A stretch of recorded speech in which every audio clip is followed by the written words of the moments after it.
Hello everyone, আমি সোহান চৌধুরী কাজ করছি গ্রামীণ টেলিকম ট্রাস্টের ডিজিটাল হেলথ কেয়ার সলিউশনসে। সবাইকে স্বাগতম স্কিল অন একাডেমির স্কিলস উইদিন মিনিট প্রোগ্রামে। এই ভিডিওটি কমপ্লিট বিগিনারদের জন্য, যারা হয়তোবা অনেক দিন ধরে পাইথনে কাজ করছেন না, নতুন করে শিখছেন বা মাত্র কিছুদিন হলো কাজ করছেন, তাদের জন্য এই ট্রিক্সগুলি কাজে লাগতে পারে। প্রথম ট্রিকটা বেশ সিম্পল। আমরা দুটো নাম্বারকে সোয়াপ করব। একেবারে যখন আমরা প্রথম প্রোগ্রামিং শিখি তখন এই ধরনের প্রবলেম আমরা প্রায় সময়ই সলভ করি। দুটো নাম্বার আছে, একটির বদলে অন্যটিকে সোয়াপ করতে হবে। তো আমরা দেখি সেটা আমরা নর্মালি কিভাবে করে থাকি।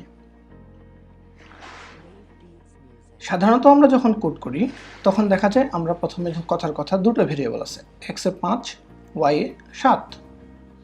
আমরা কিভাবে সোয়াপ করি? আমরা একটা টেম্পোরারি ভেরিয়েবল নেই, সেখানের মধ্যে x বা y যে কোনো একটি ভেরিয়েবলকে রাখি, এরপর x এর মধ্যে y কে রাখি, এরপর y এর মধ্যে টেম্পোরারিকে দিই, যার ফলে x এবং y সোয়াপ হয়ে যায়। যখন এরপর আমরা প্রিন্ট করি তখন দেখা যায় x এর জায়গায় y এর ভ্যালু চলে গিয়েছে, y এর জায়গায় চলে গিয়েছে x এর ভ্যালু। আমরা একটু প্রোগ্রামটি রান করে দেখি। এই যে প্রথমে x ছিল 5, y ছিল 7, সোয়াপ করার পরে সেটি হলো x 7, y 5। কিন্তু এভাবে সোয়াপ করাটা আসলে পাইথনিক না।